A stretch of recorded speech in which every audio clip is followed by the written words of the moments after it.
आशा करता हूं आप सब बहुत अच्छे होंगे। मेरा नाम है सिद्धांत अग्निहोत्री, स्टडी ग्लोस पे आपका बहुत बहुत स्वागत है।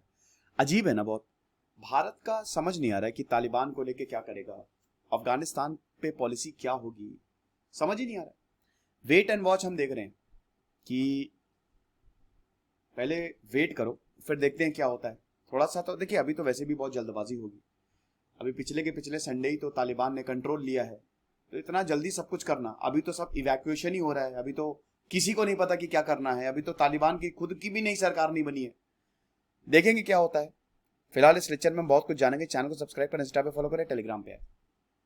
तो देखिए, एस जयशंकर जो हमारे फॉरेन मिनिस्टर हैं, उन्होंने थर्सडे को यानी कि कल ऑपोजिशन पार्टीज को बुलाया, बंद कमरे में बैठक हुई और सब जानकारी दी। ऐसा करने के लिए ऐसा बोला जा रहा है, सोर्सेस के हवाले से खबर है, सूत्रों के हवाले से खबर है कि नरेंद्र मोदी ने बोला, खुद उन्होंने बोला, हमारे प्रधानमंत्री ने एस जयशंकर से कि आप बताओ कि आखिरकार हो क्या रहा है।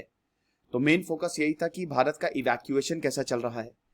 कल ऐसे ही चुटकी लेते हुए असदुद्दीन ओवैसी ने नीचे लिखा था कि हम आशा करते हैं कि AIMIM को भी बुलाया जाएगा, हमको भी बुलाया जाएगा, हमको भी इनवाइट किया जाएगा। तो भारत की जो पॉलिसी है, उन्होंने ये बताया कि भारत की पॉलिसी वेट एंड वॉच की, ये बहुत बड़ा स्टेटमेंट है ना। अब ये जो ब्रीफिंग है, इसमें ज्यादा कुछ बोला नहीं गया। इवैक्यूएशन में मोदी ने सबसे पहले जो प्रायोरिटी दी है वो हमारे ही नागरिकों को दी है। उसके बाद वहां पे जो माइनॉरिटीज है भाई, जो अफगानी सिख हैं और कुछ अफगान को भी भारत लेके आ रही है, कुछ एमपीज भी वहां से आए हैं, तो ये प्रायोरिटी लिस्ट पे हैं। अब होम मिनिस्ट्री ने यह भी बोला है कि जो अफगान भारत में आना चाहता है उसको सबसे पहले ई वीजा के लिए अप्लाई करना पड़ेगा या बाकी वीजास के लिए अप्लाई करना पड़ेगा। ई वीजास के लिए अप्लाई करना पड़ेगा, बाकी वीजास को ऑनर नहीं किया जाएगा। अब यहां पे ऑथर कह रहा है कि ये ब्रेथ टेकिंग डिमांड है, क्योंकि बहुत लोगों को इंटरनल एक्सेस है ही नहीं। हम अफगान्स को क्यों छोड़ रहे हैं, जैसे बाकी अमेरिका भी, यूके भी, वो उन अफगानियों को ऑनर कर रहा है जिन्होंने उनके लिए काम किया है। तो क्या हम अफगानियों को छोड़ रहे हैं, ऑथर का कहना है, जो हमारी एम्बेसी कॉन्सुलेट्स के लिए काम किए हैं, जो स्टूडेंट्स हैं इंडियन स्कॉलरशिप पे, जो ह्यूमन राइट डिफेंडर्स हैं, जो एमपीज हैं, जो ऑफिशियल हैं, वो खतरे में आ सकते हैं। अर्जेंसी है, बहुत ज्यादा अर्जेंसी है तालिबान को छोड़ने के लिए। वैसे भी तालिबान अफगानियों को देश छोड़ने नहीं दे रहा है, एयरपोर्ट से ही वापस लौटा दे रहा है। अगर वो देख रहा है कि अच्छा ये अफगानी है। अमेरिका और यूके ने भी अपने सिटीजन्स को प्रायोरिटाइज किया है, लेकिन वो अफगानियों को भी बाहर निकाल रहे हैं। अब अगर बात करते हैं भारत की, तो रीसेंट इवैक्यूएशन जो 24 अगस्त को हुआ, उसमें 78 लोग आए। इसमें भारत के नेशनल्स थे और काफी माइनॉरिटीज थे।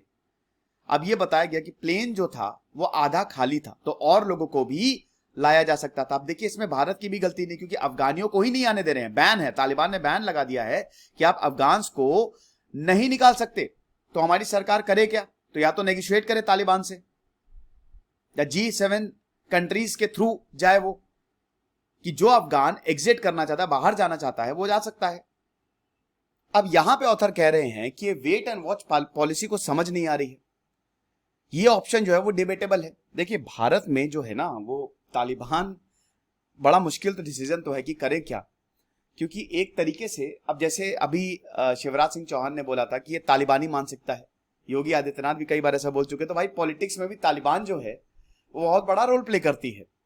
दूसरा पॉइंट ये है कि भारत कभी भी ऐसे देश के साथ नहीं जाएगा जिसकी नींव आतंकवाद के ऊपर है। कोई भी नहीं जाना चाहता। चाइना ने तो चाहे, चाइना तो चले गया, चाइना तो बोल ही रहा है कि हम तो दोस्ती बनाएंगे, क्योंकि भाई वहां पे उनका बेल्ट एंड रोड इनिशिएटिव वहां से जाता है। साथ ही साथ बहुत सारे अनटैप्ड मिनरल्स हैं। ऐसा बोला जाता है कि $3 ट्रिलियन के untapped mineral, specially lithium reserve वहां पे ढेर सारे हैं, है ना। और चाइना लिथियम की सबसे बड़ी प्रोसेसिंग इंडस्ट्री, और लिथियम इलेक्ट्रिक व्हीकल में, बैटरी में यूज होता है लिथियम आयन। चाइना तो चाहेगा ही, लेकिन भारत का बड़ा मुश्किल है भाई। भारत ने 1996 में तालिबान को मानने से मना कर दिया था। अब उसका नतीजा आपने देखा। जैश ए मोहम्मद हो गए, लश्कर तैयबा हो गए, अल कायदा हो गए, ICJ 841 पूरा का पूरा प्लेन हाईजैक करके कांधार ले जाया गया था। ये सब घाव ताजा ही है, ये भरे नहीं है। ऊपर से पाकिस्तान तालिबान को सपोर्ट कर रहा है, भयानक तरीके से सपोर्ट कर रहा है। अब हालांकि तालिबान ने ये बोला है कि अरे नहीं, हमको कोई दिक्कत नहीं है, लेकिन यहां पे ऑथर ये बोल रहे हैं कि ये एब्डिकेशन ऑफ रिस्पॉन्सिबिलिटी है। बहुत ही खूबसूरत वर्ड है एब्डिकेशन। इसका मतलब होता है भागना, रिड्यूस करना, अपनी रिस्पॉन्सिबिलिटी से भागना। कि मतलब यहां पे ऑथर बोल रहा है कि भारत अपनी रिस्पॉन्सिबिलिटी से भाग रहा है। ये समझ ही नहीं आ रहा है कि क्या हो रहा है, मोदी एडमिनिस्ट्रेशन कर क्या रही है, वेट कर रही है कि वॉच कर रही है।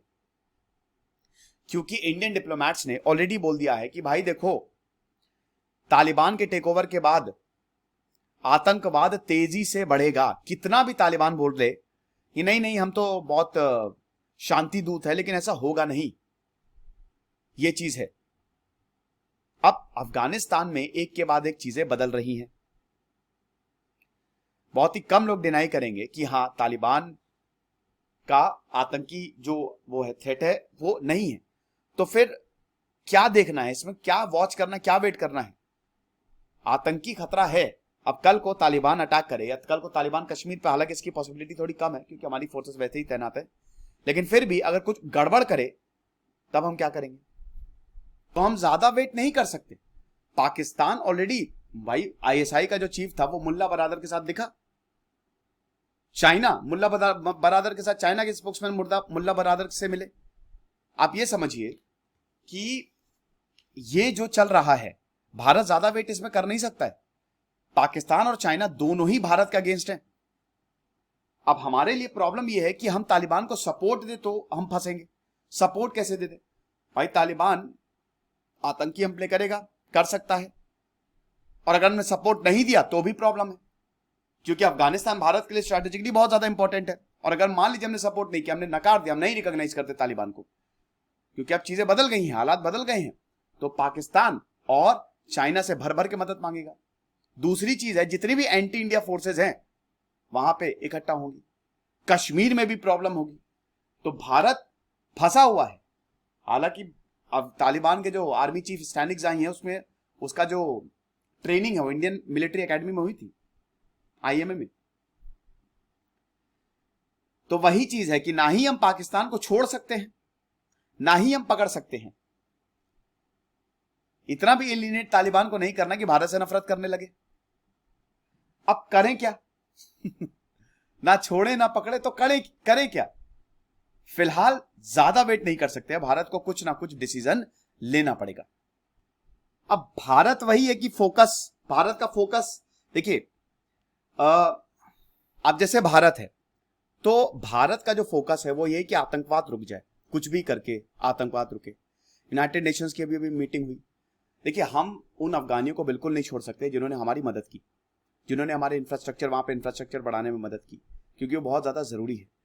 अब ज्यादातर जो हमारे जो नेबर्स हैं और जो हमारे दोस्त हैं, उन्होंने यही बोला है कि अगर तालिबान हमारी बात नहीं मानेगा, अगर यूनाइटेड नेशन का रेजोल्यूशन, उस रेजोल्यूशन में सबसे पहले तो औरतों को आप इज्जत दोगे, लड़कियों को पढ़ाओगे, 18 साल से पहले शादी नहीं करोगे, तो अगर ये आपने नहीं माना तो हम आपके ऊपर सैंक्शंस लगा देंगे।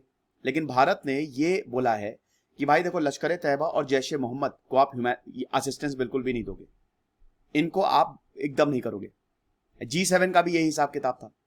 G7 की जो मीटिंग, उसमें भी यही बोला है कि अगर तालिबान हमारी बात नहीं मानेगा, लेकिन भारत अलग चीज बोल रहा है, ये चीज है। बाकी यूरोपियन यूनियन मेंबर स्टेट्स भी बोल रहे हैं कि एक्शंस तो लेने ही पड़ेंगे। और अभी तालिबान भी बात कर रहा है कि भाई देखिए, इंटरनेशनल सपोर्ट के बिना तो तालिबान वैसे भी नहीं चल पाएगा। हामिद करजाई के साथ बात कर रहा है कि चलो पावर शेयरिंग कर दी जाए। साथ ही साथ पंजशीर में भी अभी रेजिस्टेंस जारी है। अहमद साले, डॉक्टर अब्दुल्ला, इन सब के साथ भी नेगोशिएट कर रहा है। अब इंडियन स्टेटमेंट, अगर United nation human rights council की बात करें तो वही है कि हम ह्यूमैनिटेरियन एड बिल्कुल देंगे, तालिबान को बिल्कुल देंगे, जब तक Taliban anti India terrorist group को पनाह नहीं देगा। जैसे ही वो पनाह देने लगा, हम उसको बंद कर देंगे। तो फिलहाल हमारी वेट एंड वॉच पॉलिसी है कि हम रुक रहे हैं, वेट करें कि अभी तालिबान करता क्या है, जबकि बहुत देशों ने हलचल शुरू कर दी है। ये लेक्चर था। खुश रहिए, पढ़ते रहिए। सिद्धांत अग्निहोत्री साइनिंग ऑफ।